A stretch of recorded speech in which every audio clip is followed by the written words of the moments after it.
Next surface కెమిస్ట్రీలో మూడు concepts ఉన్నాయి. అడ్జార్ప్షన్, కెటాలసిస్, తర్వాత వచ్చి కొల్లాయిడ్స్. Adsorption, catalysis, కొల్లాయిడ్స్.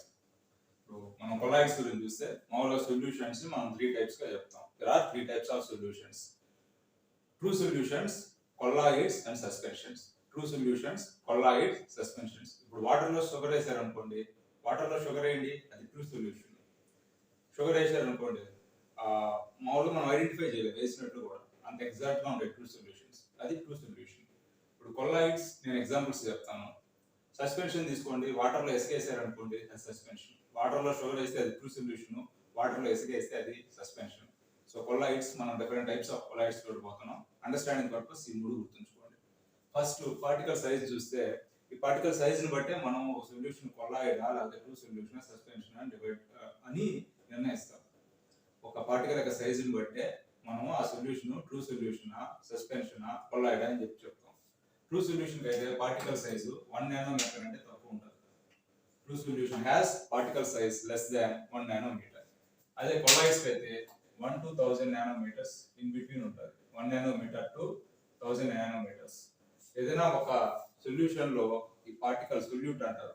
సొల్యూషన్ లో సాల్వెంట్ ప్లస్ సొల్యూట్ ఉంటాయి. సొల్యూషన్స్ చాప్టర్ లో డీటెయిల్ గా డిస్కస్ చేద్దాము.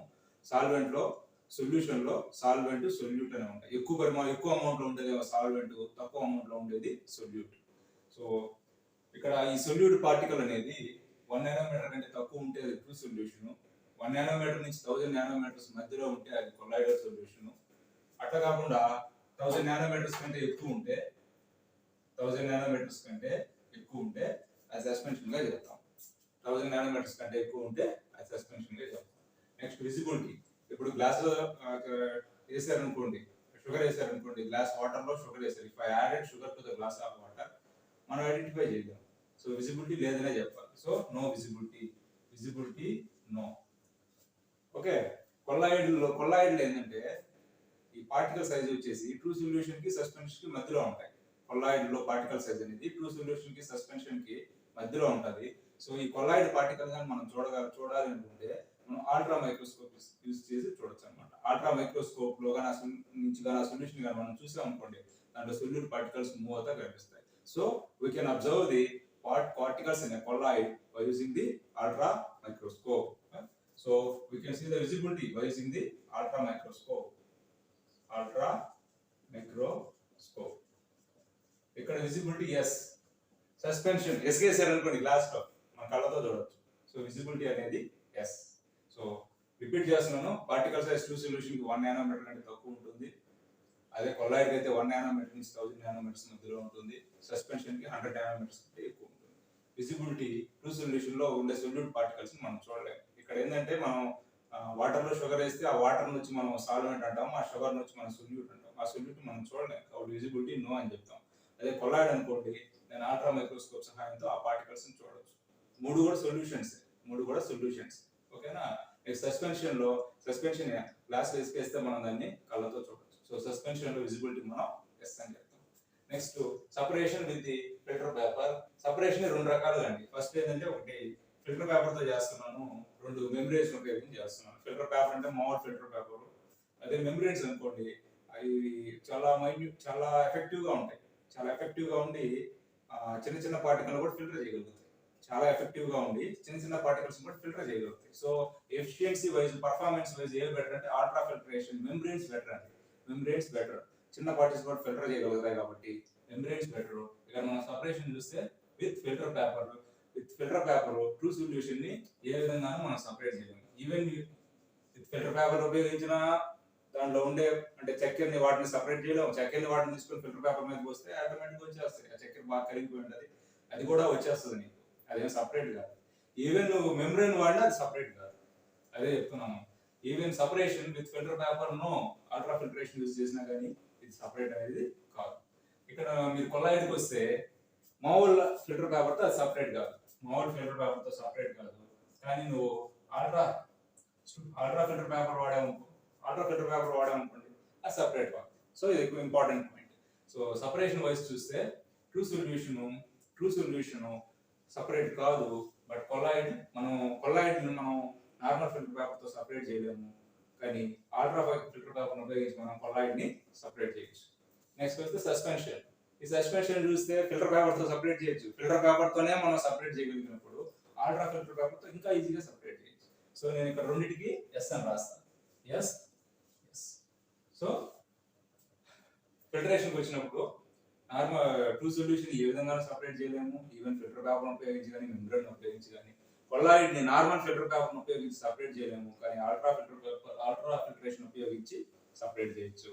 సో సస్పెన్షన్ ని మామూలు ఫిల్టర్ పేపర్ తో సపరేట్ చేయొచ్చు, అల్ట్రా ఫిల్టర్ పేపర్ తో కూడా సపరేట్ చేయొచ్చు. అది important. Next diffusion.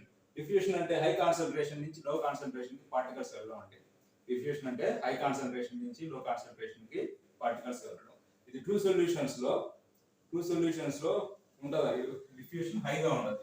Yes diffuses rapid అని కూడా చెప్పొచ్చు. Rapid diffusion.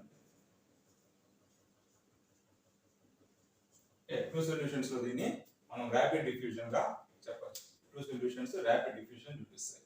అదే కొల్లాయిడ్స్ కూడా డిఫ్యూజన్ చూపిస్తాయి కానీ స్లోగా చూపిస్తాయి. ఎందువల్లంటే హోమోజీనియస్ సొల్యూషన్ అంటే చక్కెరని మీరు వాటర్ లో వేసినప్పుడు అది ఆల్మోస్ట్ వాటర్ లాగానే బిహేవ్ చేస్తుంది. సో మామూలుగా లిక్విడ్ డిఫ్యూజన్ బాగుంటది కాబట్టి, సో దాంతో పాటు ఈ షుగర్ మనం యాడ్ చేసినా పెద్ద తేడా రాదు కాబట్టి డిఫ్యూజన్ అనేది ఫాస్ట్ గా ఉంటుంది. అటుగా కొల్లాయిడ్ తీసుకోండి, పార్టికల్ సైజ్ కొంత పెద్దదిగా ఉంటుంది. 1 నానోమీటర్ నుంచి 1000 నానోమీటర్స్. ఆ పార్టికల్ సైజ్ వల్ల ఈ లిక్విడ్ అనేది అంత ఫ్రీగా మూవ్ కాలేదు, సో అంత ఫాస్ట్ గా డిఫ్యూజన్ కాలేదు. సో మనం ఏం చెప్తామంటే ఇట్ డిఫ్యూజెస్ స్లోలీ. సరే డిఫ్యూజన్ ఉంది, డిఫ్యూజెస్ స్లోలీ. ఇక్కడ మనం సస్పెన్షన్ వచ్చేసరికి ఇసుకలో వాటర్ లో ఇసుకేసాం అనుకున్నది కలవదు. సో నో డిఫ్యూజన్ అని చెప్పొచ్చు. డిఫ్యూజన్ ఆల్మోస్ట్ నిల్ అని చెప్పొచ్చు. So no diffusion. సెట్లింగ్ వస్తే ఎందుకంటే మీకు షుగర్ వాటర్, ఇసుక వాటర్, శాండ్ వాటర్ ఎందుకు చెప్తున్నా అంటే మీకు ఐడెంటిఫై చేసుకోవడానికి ఈజీగా ఉంటుంది. ఏదైనా ప్రాపర్టీ ఎగ్జామ్ అడిగినప్పుడు మీరు అసైన్ చేసుకోండి. టూ సొల్యూషన్ అంటే ఒక షుగర్ ఇన్ వాటర్, మీకు సగం ఐడియా వచ్చేస్తుంది. సో సస్పెన్షన్ అంటే శాండ్ ఇన్ వాటర్, ఇసుక వాటర్, శాండ్ ఇన్ వాటర్, మీకు సగం ఐడియా వచ్చేస్తుంది. ఓకేనా? సెట్లింగ్ తీసుకోండి. షుగర్ లో నేను వాటర్ వేసాను అనుకోండి, సెట్ అవుతుందా? సెట్ కాదు. డౌన్ కాసేపు అయ్యాక వాటర్ షుగర్ సెట్ అవుతుందా? కాదు కదండి. So if settling no. So ఇప్పుడు కొల్లాయిడ్ తీసుకున్నాం అనుకోండి, కొల్లాయిడ్ కూడా సెట్ కాదు. కొల్లాయిడ్ కూడా మీరు కొల్లాయిడ్ సొల్యూషన్ ఫామ్ అయింది, కాసేపు అయ్యాక దాని డౌన్ లో గ్లాస్ డౌన్ లో చూసారనుకోండి, బేకర్ డౌన్ లో చూసారనుకోండి, సెట్ ఏం కాదు. సో గ్రావిటీతో పని కాదు. గ్రావిటీతో కొల్లాయిడ్ సెట్ కాదు. కానీ మీరు సెంట్రిఫికేషన్ యూజ్ చేసామనుకోండి, సెంట్రిఫికేషన్ అంటే ఏం లేదు, ఒక ట్యూబ్ లో ఆ కొల్లాయిడ్ తీసుకొని సెంట్రిఫికేషన్ మిషన్ అనేది ఉంటుంది. ఆ మిషన్ లో పెట్టినప్పుడు ఆ సెంట్రిఫికేషన్ ఫోర్స్ దాన్ని స్పీడ్ గా తిప్పుతుంది. స్పీడ్ గా తిప్పినప్పుడు ఆ దాన్ని తీసుకొని మీరు ఆ ఏదైతే మనం సెంట్రిఫికేషన్ యూజ్ చేసామో దాన్ని తీసుకొని మీరు గమనిస్తే అడుగున కొల్లాయిడ్ సెట్ అయి ఉంటుంది. అంటే గ్రావిటీతో సెట్ కాదు, సెంట్రిఫికేషన్ చేసినప్పుడు ఇది సెట్ అవుతుంది. సో మనం దీన్ని ఎట్లా చెప్పొచ్చు అంటే settling gravity, right? Due to gravity no settling, but మనం సెంట్రిఫికేషన్ చేసినప్పుడు when you centrifugate it, గ్రావిటీతో సెట్ కాదు కానీ నువ్వు దీన్ని సెంట్రిఫికేషన్ చేసినప్పుడు సెట్ అవుతుంది. Next suspension. ఇసుక వాటర్లో వేసామనుకోండి, నో డౌట్ డౌన్ లో సెట్ అయిపోతుంది. ఇసుక వాటర్లో వేస్తే అంతే కదా, నో డౌట్ సెట్ అయిపోతాయి. సో సస్పెన్షన్ మనం సెంట్రిఫికేషన్ కి ఎస్ అని చెప్తాం. So settling no, true solution no, colloid లో గ్రావిటీతో సెట్ కాదు కానీ సెంట్రిఫికేషన్ తో సెట్ అవుతుంది. సస్పెన్షన్ గ్రావిటీతోనే సెట్ అవుతుంది. ఓకేనా?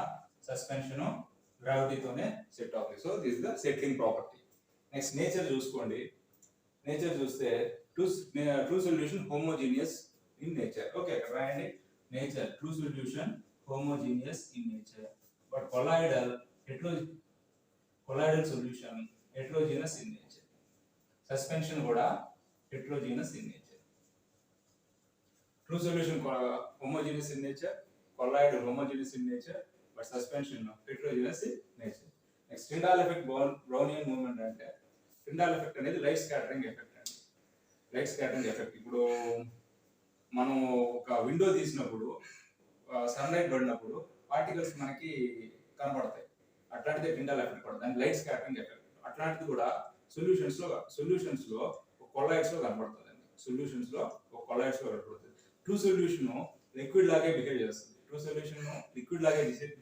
కాబట్టి టిండాల్ ఎఫెక్ట్ అనేది లిక్విడ్ లో ఉండదు. బ్రౌనియన్ మూవ్మెంట్ అంటే ఇప్పుడు ఒక సొల్యూట్ పార్టికల్స్ ఉన్నాయి కదండి, ఒకదానితో ఒకటి మూవ్ అయ్యేటప్పుడు ర్యాపిడ్ మూవ్మెంట్ ఉంటుంది. ఆ సొల్యూట్ పార్టికల్స్ మీద ఒకదానితో ఒకటి ర్యాపిడ్ మూవ్మెంట్ కలగ చేస్తే దాన్ని బ్రౌనియన్ మూవ్మెంట్ అంటాం. టిండాల్ ఎఫెక్ట్ అంటే లైట్ పడ్డప్పుడు ఆ పార్టికల్స్ స్కాటర్ చేయడమే, ఆ సొల్యూట్ పార్టికల్స్ లైట్ ని స్కాటర్ చేయడమే టిండాల్ ఎఫెక్ట్. బ్రౌనియన్ మూవ్మెంట్ అంటే ఆ సొల్యూషన్ లో ఉండే పార్టికల్స్ మూవ్ అవుతూ ఒకదాని ఒకటి గుద్దుకోవడం, కొలిజన్స్ జరగడం, అది Brownian movement. True solution almost liquid లాగే ఉంటుంది కాబట్టి పార్టికల్ సైజ్ వెరీ లెస్ కాబట్టి ట్రూ సొల్యూషన్ ఈ రెండింటిని చూపించదు. So Tyndall effect and Brownian movement no అని చెప్తాం. అదే కొలాయిడ్ తీసుకోండి, కొలాయిడ్ లో పర్టికులర్ పార్టికల్ సైజ్ ఉంది, 1 నానోమీటర్ నుంచి 1000 నానోమీటర్స్ దగ్గర ఉంటుంది. సో కొలాయిడ్ స్పెషల్ నేచర్ ఏంటంటే it shows both Tyndall effect and Brownian movement. Colloid ఉండే స్పెషల్ ఎఫెక్ట్ ఏంటంటే it shows both Tyndall effect and Brownian movement. అదే సస్పెన్షన్ తీసుకోండి, సెటిల్ కాకముందు టిండాల్ ఎఫెక్ట్ చూపిస్తుంది. గ్యాస్ట్రీస్ గేసామనుకోండి, కొంచెం సేపటి వరకు ఆ పార్టికల్స్, ఆ శాండ్ పార్టికల్స్ అయినా నీళ్ళలో ఉంటాయి, సొల్యూషన్ లో సాల్వెంట్ లో ఉంటాయి. So before settling, suspensions before settling it shows Tyndall effect. After settling down due to gravity it doesn't shows Tyndall effect. So అయితే మీరు నో అని కూడా చెప్పేయచ్చు. ఓకేనా? Suspensions doesn't show Tyndall effect. So ఈ మూడు ప్రాపర్టీస్ గుర్తుంచుకోండి. ఒక్కోసారి రేర్ గా క్వశ్చన్స్ అడుగుతారు, కానీ బేసిక్స్ వాజ్ ఇంపార్టెంట్. ఓకేనా? Thank you.